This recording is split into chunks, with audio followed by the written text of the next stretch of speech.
심리학 가운데에 발달 심리학이라는 것이 있습니다. 사람의 성장 과정을 계절에 비유해서 설명을 하는 것이요. 소년기는 봄철에 비유를 하고 청년기는 여름철에, 장년기는 가을철로 비유하며 겨울은 노년기를 적용을 해서 분석하고 해석을 하는 것입니다. 그러나 성경은 인간의 삶을 다룰 때에 딱 두 단계로 다룹니다. 하나는 BC와 AC입니다. 그러니까 주전과 주후로 딱 나누죠. 예수 그리스도를 영접하기 이전의 인생, 그리고 예수 그리스도를 만난 이후의 삶, 두 가지로 설명을 합니다. 충분한 해석이 되는 거죠. 근데 이처럼 주 전의 삶이 주 후의 삶과 비견을 해보면 너무나 많은 차이가 확연하게 드러난다라는 것입니다. 그래서 요 주 전에서 주 후로의 전환점을 터닝 포인트라고 하죠. 돌아서는 그것을 뭐라고 하느냐면 거듭남이라고 합니다. 소리하십시다. 거듭남. 거듭난다라고 하죠. 우리에게도 서로 문안할 때 그러지 않습니까? 거듭나셨습니까? 라고 묻지 않던가요? 한번 소리해 보시겠습니까? 거듭나셨습니까? 거듭나셨습니까? 거듭나셨습니까? 이 거듭남이라고 하는 것이죠. 이 거듭남은 사람의 의지대로 되는 것이 아닙니다. 내가 거듭나야지, 새로워져야지, 이런 삶은 아니야, 그렇게 다짐하고 결정한다라고 해서 되는 것이 아닙니다. 좀 더 쉬운 예로 예수를 믿고 싶다고 해서 믿어지는 게 아니라는 얘기지요. 그러니까 이 거듭남의 역사는 영적으로 새 생명, 완전히 다른 피조물로 바뀌어지는 거예요. 근데 이 역사는 누가 하는 거냐면 성령 하나님께서 만들어내시는 사역이 바로 거듭남이라고 할 수 있습니다. 그러면 왜 거듭남이 필요할까요? 한 두 가지 정도 얘기를 해볼 수 있을 것입니다. 그건 뭐냐면 우리의 지난날 과거에 대해서 자신만만한 인생이, 떳떳한 인생이 그렇게 많지를 않습니다. 하나님 앞에 늘 민망한 그런 인생을 우리는 최선을 다하여 왔습니다마는 그게 뭔가 모르게 피가 묻어 있고 또 먼지가 묻어 있고 과실가후가 있거든요. 그런데 이 과거의 문제를 해결할 수 있는 길이 없습니다. 고작 해봐야 나를 합리화시키는 것일 뿐이고 나를 핑계하는 것밖에 없을 거예요. 사람이 그 지경에 당하면 너도 그럴걸? 이라고 말하는 수밖에 없어요. 거기에 대해서 해결할 수가, 방도가 없어요. 그러나 거듭남을 통해서 해결할 수 있어요. 무엇을? 지난 과거의 문제를 해결할 수 있어요. 그 엄청난 에너지, 힘, 능력이 뭐라고요? 그게 뭐라고요? 거듭남이라는 거죠. 그 다음에 또 하나는 지금까지 암울합니다. 내가 이 땅의 삶을 살면서 내가 얼마나 많은 철학, 많은 경험들을 통해서 내가 내일에 대한 확신을 가질 수 있느냐? 없어요. 왜냐하면 우리 인간은 다 그렇잖아요. 뻔하잖아요. 내가 다 압니다. 뭐 이 정도 아닙니까? 내가 경험해봤고 내가 보아왔으니까. 그러니 저마다 다 뭡니까? 미래에 대해서 장담할 수가 없는 것이 바로 인생의 삶의 여정이라고 할 수 있겠죠. 그러면 이 불안한 미래를 어떻게 극복 해결할 수 있느냐? 이 또한 무엇으로 해결할 수 있다고요? 거듭남으로 해결할 수 있다는 것이죠. 그래서 이 거듭남이라는 것이 얼마나 중요한지 몰라요. 딱 돌아서는 전환점이 터닝 포인트라고 하죠. 전환점이 되는 거예요. 그러면 어떻게 이 거듭날 수 있느냐 하는 것인데요. 기억하셔야 돼요. 이건 나로서 되어지는 것이 아니라 누가 역사하셔야 한다? 하나님의 일이에요. 성령 하나님의 일이에요.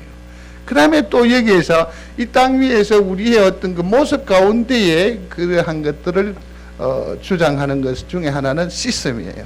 소리하겠습니다. 시스템. 씻는 것이요. 지난날을 씻는 거죠. 세 번째는 이 거듭남에는 반드시 동원되어져야 할 성경적 덕목이 있는데 그게 뭘까요? 믿음이에요. 믿음이에요. 또 한 걸음 더 나아가면 예수 그리스도를 뭐하는? 믿는 믿음이라는 거죠. 예수 그리스도로 말미암아 우리가 뭐 할 수 있다? 거듭날 수 있다라는 것입니다. 자, 그러면 이처럼 거듭나게 되면 어떤 유익이 있을까? 어떤 축복이 있을까요? 세상을 이기게 됩니다. 풍성한 관계를 갖게 됩니다. 우리 삶의 자락에 있는 습관적인 죄를 끊어버릴 수 있습니다. 하나님의 사랑으로 이웃을 어떻게 할 수 있다고요? 사랑할 수 있다는 거죠. 우리가 얼마나 많은 사랑 얘기하면서도 사랑에 실패하잖아요. 그러나 거듭나게 되면 사랑할 수 있게 된다고요. 믿는 여러분들이 되시기를 중심으로 소원합니다. 그러면 주전에서 주후로 거듭나는데 여기는 어떤 목적이 있을 거란 말이에요. 왜 하나님께서 우리에게 거듭남의 인생을 주셨을까? 첫 번째로 생각하는 것은 복음을 전파하기 위함이죠. 소리하겠습니다. 복음 전파. 거듭났으면 뭐 해야 된다고요? 정인의 삶을 살아야 돼요. 나타내어야 돼요. 전해야 돼요. 그 다음에 두 번째가 뭐냐면 세상으로 나아가게 하시는 거예요. 세상 속으로 나아가게 해요. 소리합니다. 세상 속으로. 교회가 뭐죠? 에클레시아라고 해서 구원함을 받았 이렇게 집어서 모두어 드린 거예요. 그렇게 해서 뭐 했습니까? 구별했단 말이에요. 여기 안에. 예? 그런데 이제는 어떻게 해야 하느냐면 여기서 교인들이 거듭나게 되면 이제는 어떻게 해야 됩니까? 교인들은 거듭난 인생을 어떻게 해야 돼요? 세상 속으로 가야 돼요. 그래서 교회가 산 중턱에 세워지지 않고 골짜기에 자리하지 않은 이유가 바로 거기에 있어요.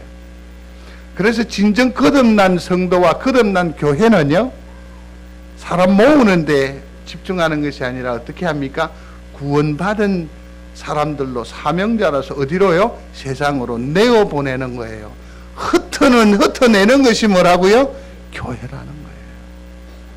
이게 진정한 거듭남의 정신이라고 할 수 있을 것입니다.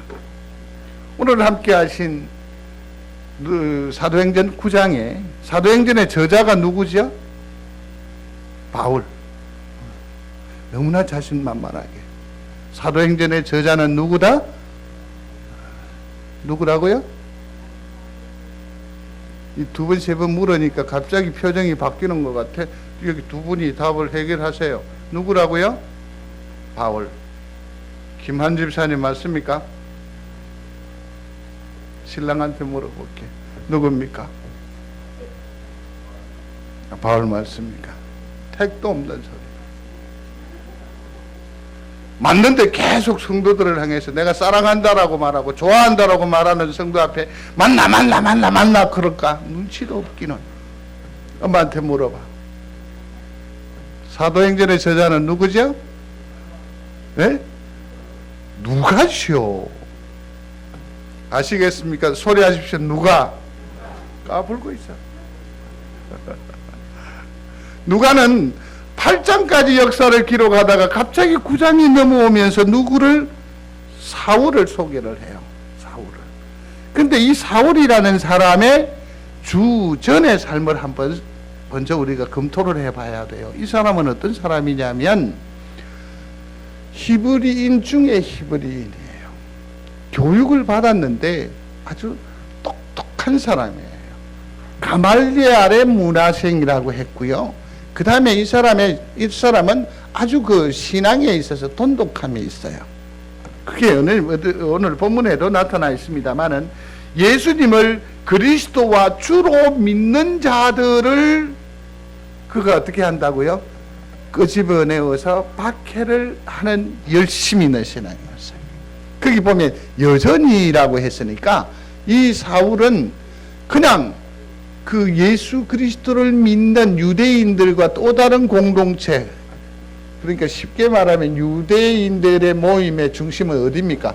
회당이지만 예수를 믿는 사람들의 공동체는 어디입니까?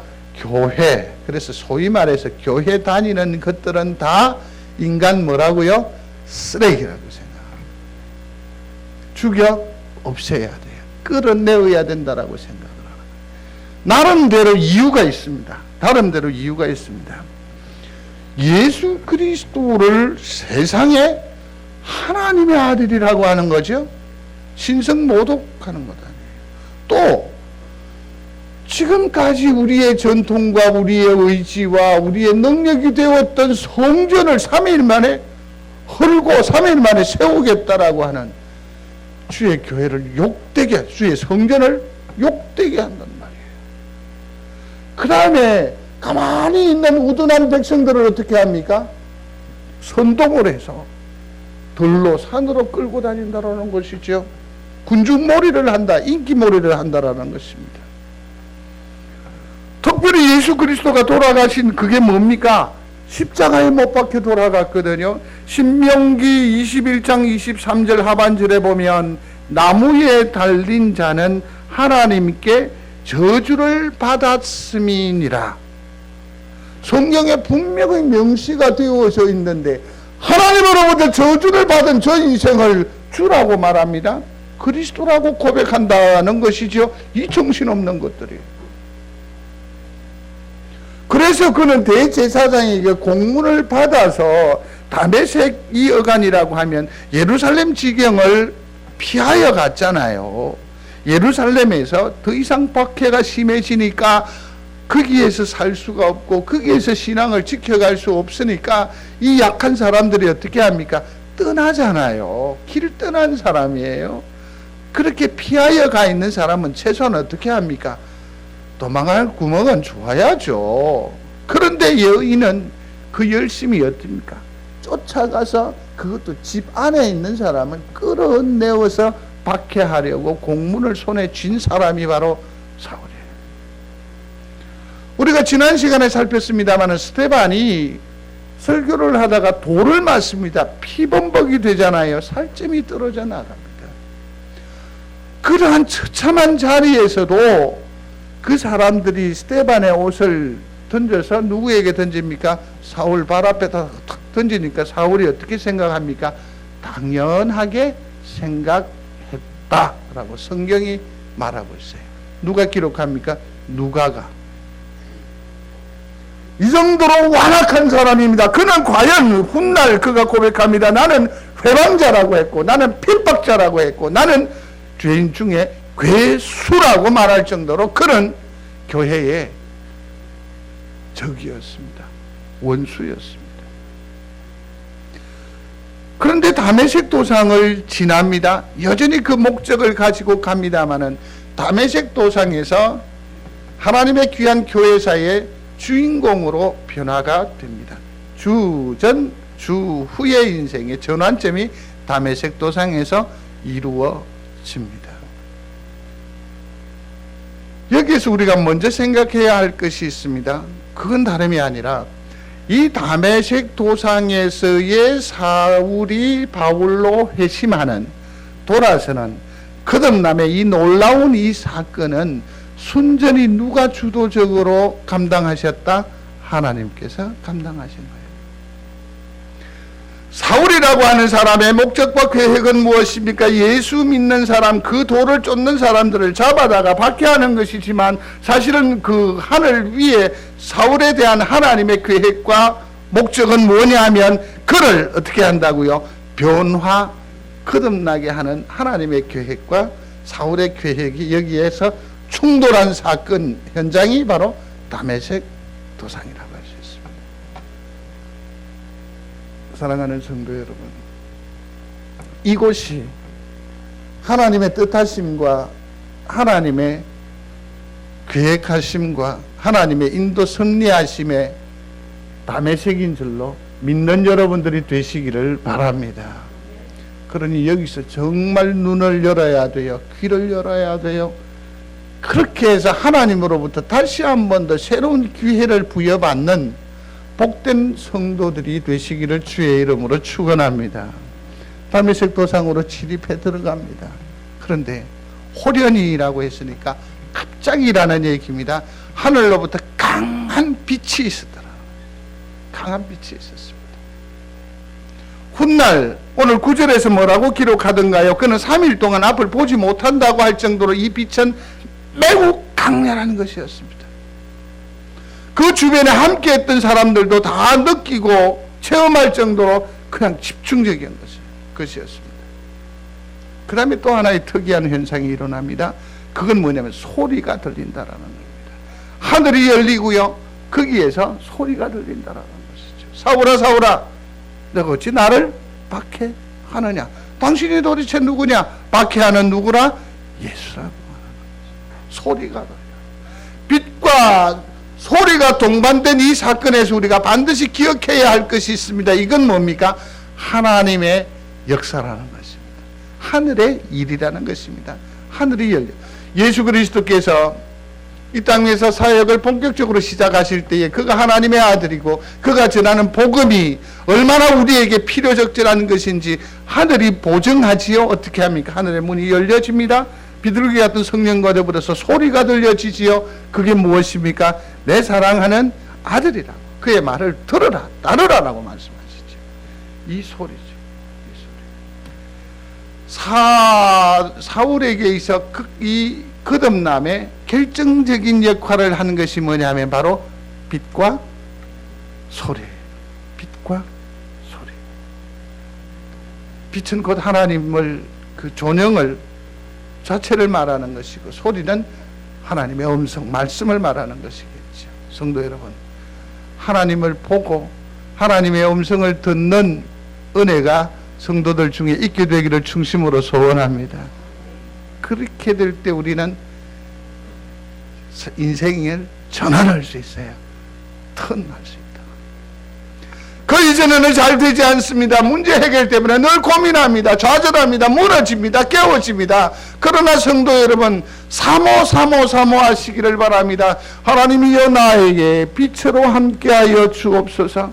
나의 심령에 말씀하여 주옵소서. 그럴 때에 내 마음은 뜨거워지는 겁니다. 돌아서게 되는 겁니다. 전환점이 되는 겁니다. 이러한 은혜가 바로 거듭남의 은혜예요. 이러한 은혜가 성도들 가운데 있게 되기를 중심으로 소원합니다. 그런데 놀라운 것은 여기에서 그가 예수를 만났다라는 데서 여러분 결정적인 힌트가 있습니다.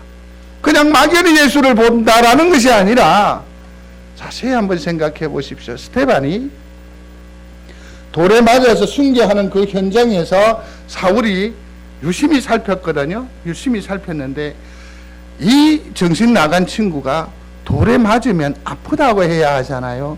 몸을 움츠려 들어야 하잖아요. 피해야 하잖아요. 그러한 와중에서도 이 어처구니 없게 이 스데반이라고 하는 사람이 어디를 보고 있습니까? 하늘을 봤더라. 누가가 전하는 얘기예요. 죽은 스데반이 말하는 것이 아니고요. 누가가 보니까 스데반이 열린 하늘을 보고 하늘에서 누구를 봤다라고 전합니까? 예수를 봤다라고 전해요. 이 말은 무엇입니까? 복음 전거자인 누가도 인정하는 함께 본 것이 분명하지 않을까요? 그러면 누가가 볼 수 있었다라고 한다면 하나님의 필요와 하나님의 계획과 하나님의 목적의 그 끝자락에 있는 사울도 봤을까요? 못 봤을까요? 확신은 할 수 없지만 저는 보았다고 맞아요. 그러면서 스데반의 얼굴이 뭐와 같았다? 천사와 같았다. 이 말을 우리 동네 말로 바꾸면 뭐라고 했습니까? 하나님을 보았다라고 해야 할 것입니다. 하나님을 보았다라고 해야 할 것입니다. 그런데요, 캄캄한 와중에 사울에게 나타난 환상 속의 그대는 누구이십니까? 예수예요. 그렇다고 한다면 지금 말하는 이 예수는 스데반이 보았던 그 예수님일 가능성이 크다 작다? 커요. 거의 100%지. 그가 이후로 그 복음서를 통해서 그가 말합니다. 부활하신 주님을 자기가 배웠다라고. 주님을 만났다. 이것은 주변의 모든 교회들이 다 인정합니다. 성도 여러분, 사도는 주님으로부터 가르침을, 직접적인 사사를 받아야 합니다. 주님으로부터 세움을 입어야 돼요. 그죠? 그 다음에 세 번째는 뭐냐면 부활을 전해야 됩니다. 이게 사도가 되는 요건이 됩니다. 요건이 돼요. 그래서 주님으로부터 세움, 직접적인 가르침을 입지 않았기 때문에 그 다음 세대에는 12사도 외에는 있어요, 없어요? 없어요. 그래서 뭐라고 하냐면 속사도라고 해요. 근데 자세히 보십시오. 사도 바울은 예수님의 12제자인가요? 아니죠? 예수님께서 십자가에 돌아가시고 난 뒤에 성경에 나타나는 이후 세대란 말이에요. 그런데 왜 사울을 사도라고 하죠?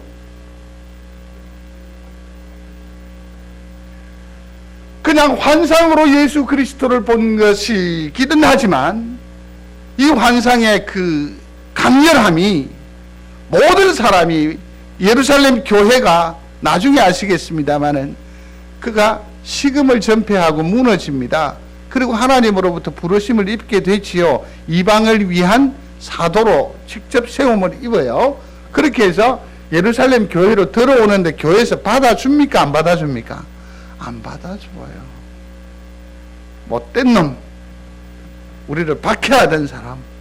그래서 받아주지를 않아요. 받아주지를 않아요. 그랬던 교회가 그로 하여금 사도라는 직함을 허락하는데 아무도 이의를 제기하지 않아요. 그러므로 우리는 여기서 확정적으로 결론 지을 수 있습니다. 사도 바울이 만난 그분은 누구시다? 부활하신 예수님. 믿으시면 아멘. 부활하신 예수님. 사람이 변화되는 것, 돌아서는 것, 거듭남의 결정적인 능력은 무엇이냐면 살아계신 주님을 만나는 거예요. 만나는 거예요. 예수님을 성경 속에서, 설교 속에서만 만나는 것이 아니라 예수 그리스도는 살아계신 하나님. 그러니까 횡단보도에서도 만나고 우리의 식탁에서도 함께하고 잠자리에서도 함께하고 내 그친 호흡 중에도 함께하시는 하나님. 그 하나님을 우리는 뭐라고 말한다고요? 부활하신 하나님, 곧 부활하신 예수 그리스도라고 말하는 거예요.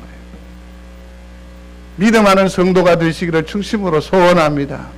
그러니 낭만천지, 낭망하고 실패하고 좌절한 중에도 내가 손 내밀 곳은 누구라고요? 부활하신 주님이에요. 사도 바울이 그 주님을 만나고 난 뒤에 터닝 포인트 한 거예요. 거듭난 겁니다. 돌아서게 된 것입니다. 사랑하는 성도 여러분, 많이 아픕니까? 많이 힘에 없습니까? 오리무중한 중에 계십니까? 주의 빛을 보는 여러분들이 되시기를 주의 이름으로 축원합니다.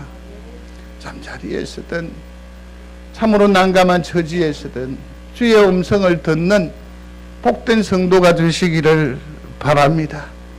아울러 우리의 삶의 자락에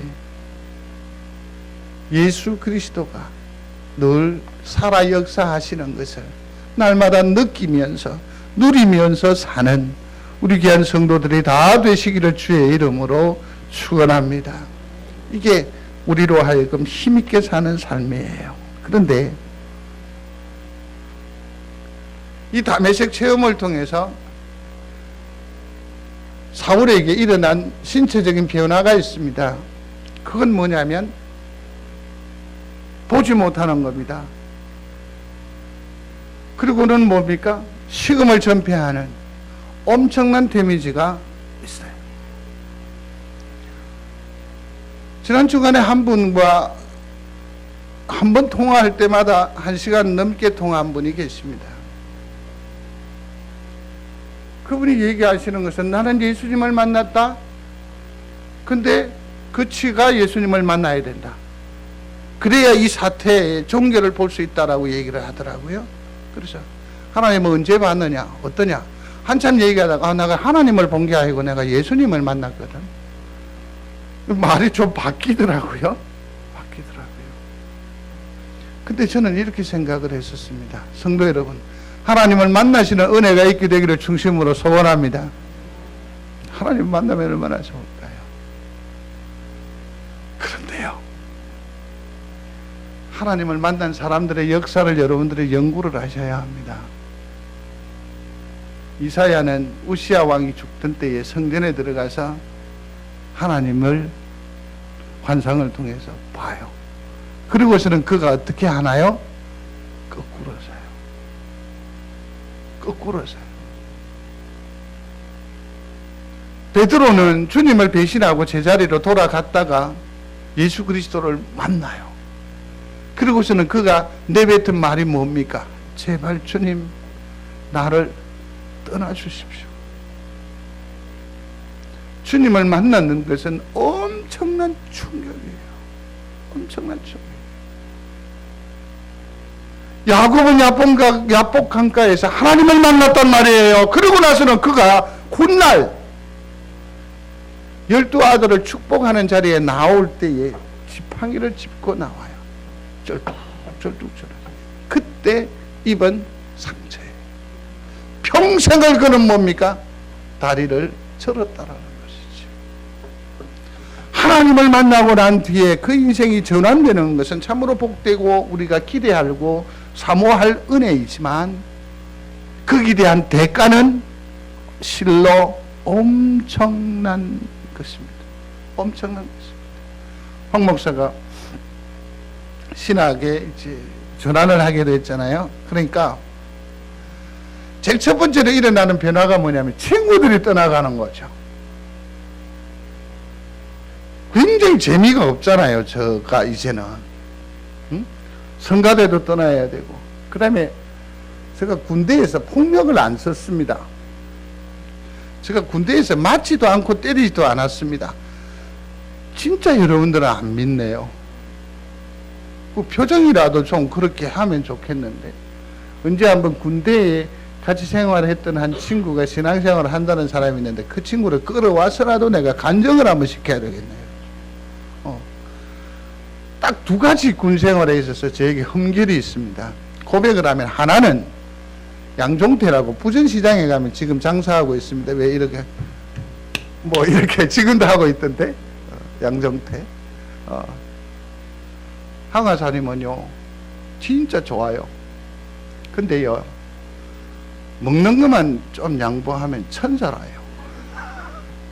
제가 먹는 걸 양보를 못한 그런 흠이 있고, 하나는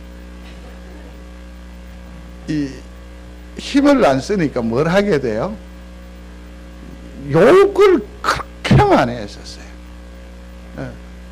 욕을 그렇게 많이 했었어요. 그러니까 아마 이게 에너지가 힘으로 안 가니까 아마 이게 이 양기가 이쪽으로 올라온 것 같아.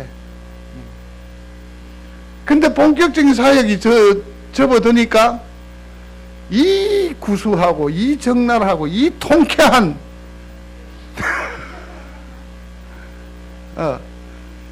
이러한 것들이 다 내려놔야 되잖아요. 포기해. 그러니까 이 말이 재미가 없는 거죠. 한마디만 하면 딱 끝나는 얘기도 둘러서 얘기해야 되고, 내려놓아야 할 것들이 너무너무 많고 태산과 같아요. 사울은 그를 만났는데 앞을 보지 못합니다. 시금을 전폐합니다. 이러한 형편과 처지에 놓이게 될 때에 성도들의 반응은 어찌할까? 나 같으면 어찌할까라는 생각을 하게 되는데, 사도 바울은 아주 위대한 고백을 우리에게 전하여 주므로 가르쳐 줍니다.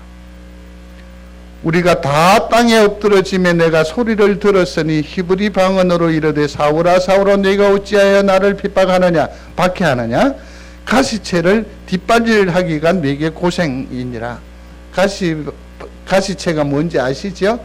소가 이렇게 가는데 소가 한 번씩 수레를 끌면, 쟁기를 끌면 한 번씩 그렇게 짜증이 나면 뒷발질을 하고 막 난동을 부려요. 그것을 방지하기 위해서 수레 끊는 그 중에서 발 뒤꿈치에다가 이만한 막대기 발을 이렇게 해놓고 거기다가 이렇게 뾰족뾰족하게 해놔요. 그러면 자기가 중간에 일을 하다가 힘들고 짜증나면 발 뒤꿈치를 한 번씩 푹 차잖아요. 그러면 여기 톱니바퀴처럼 여기 돼 있으니까 어떻게 아픔이 있잖아요. 그러니까 뒷발꿈치를 안 차요. 안 차요. 그렇듯이 그가 행한 일들이 그래했다라는 것이죠. 그래했다라는 것이죠. 그런데 이 아픔을 통해서 그는 어떻게 해야 될까? 이 아픔을 그는 어떻게 해석하느냐? 이렇게 말합니다. 사도행전 26장으로 넘어가 보면 19절에 이런 얘기가 나옵니다. 아그리빠 왕이여 그러므로 하늘에서 보이신 것을 내가 거스르지 아니하고. 혹 찾으셨습니까? 그러면 26장 16절 읽어보시겠습니다. 시작.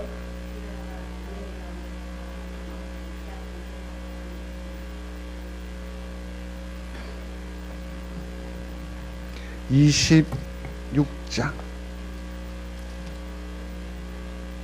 네, 26장 19절 말씀을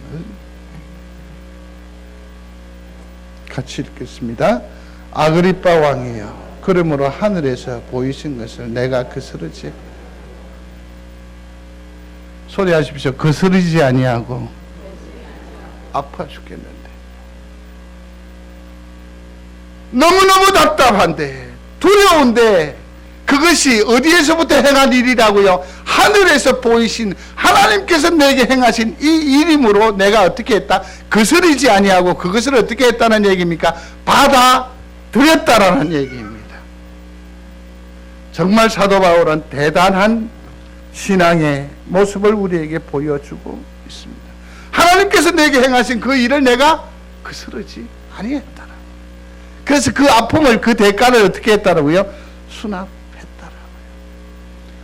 아프십니까, 성도 여러분? 많이 힘에 겨웁습니까? 거스르지 마시고 받으시면 됩니다. 왜냐하면 이는 거듭나기 위한, 하나님의 전환점에 도달하기 위한 하나님께서 우리에게 허락하신 성장통이고 또 그 대가로 말미암은 아픔이기 때문에 그렇습니다. 그래서 이걸 받으시고 조금 더 참고 조금 더 견디면 새로운 하나님의 은혜를 체험함으로 이 지나간 아픔은 말이 아닌 것이 되게 될 줄로 믿습니다. 지금 잘 참는 거죠. 한 가지 더 높아심에서 드리고 싶은 말씀은 사도 바울과 같은 사람에게 이처럼 급격한 회심이 일어납니다. 그러나 저는 성도들에게 바라건대 다리를 소위 말해서 다리 몽둥이가 불러지는, 사업이 엄청나게 엎어지는, 아니 하늘이 노래지는 그런 어떤 사건들을 통해서 하나님께로 돌아오는 것이 아니라 지금 내게 허락하시는 하나님의 은혜를 잘 지키는, 그래서 점차 하나님 앞에 더 복락으로 나아가는 은혜가 있게 되기를 중심으로 소원합니다. 그래서 지금 그 과정 중에 우리에게 주어진 이 아픔을 잘 이기고 견디면 조만간 하나님께서 전환하셨으니까 이제는 우리를 축복해 주실 줄로 믿습니다. 그때 힘내어서 또 하나님께서 날 구원하셨습니다, 하나님이 나를 이렇게 변모시켰습니다라고 간증할 수 있고 전할 수 있는 우리 귀한 성도들의 삶이 되시기를 중심으로 소원합니다. 9장 15절입니다. 한번 읽어보겠습니다. 같이 읽겠습니다. 주께서 이르시되 가까라 이 사람은 내 이스라엘 자손에게 전하기 위하여 택한 나의 그릇이라. 거기 보면 주께라고 말하고 있습니다.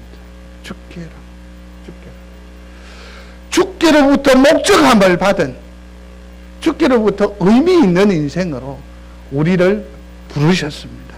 믿으시면 아멘. 조금만 더 참고 견디셔서 하나님의 선한 도구로서 세상을 변화시키는 주 귀한 믿음의 성도들이 다 되시기를 주의 이름으로 축원합니다. 고마우신 하나님, 사울이 바울되는 이 엄중한 현실 앞에 우리 자신을 대입해 봅니다. 하나님, 우리에게도 주의 빛을 비추시고 주의 음성을 들리워 주시고 부활의 주님을 다시 한 번 더 심령으로 믿음으로 새기게 하여 주시고, 어떠한 고난과 환난이 있더라도 이것은 성장통인 줄 알아 잘 참는 인내의 믿음도 더하여 주시어서 주님께서 우리로 거듭남 돌아서게 하셨으니 조만간 좋은 세월 보게 하여 주옵소서. 그러므로 주 예수 그리스도를 아름답게 간증하는 복된 인생이 되어지기를 원하오니 주님 우리를 기억하여 주시옵소서. 예수님 이름으로 기도드리옵나이다. 아멘.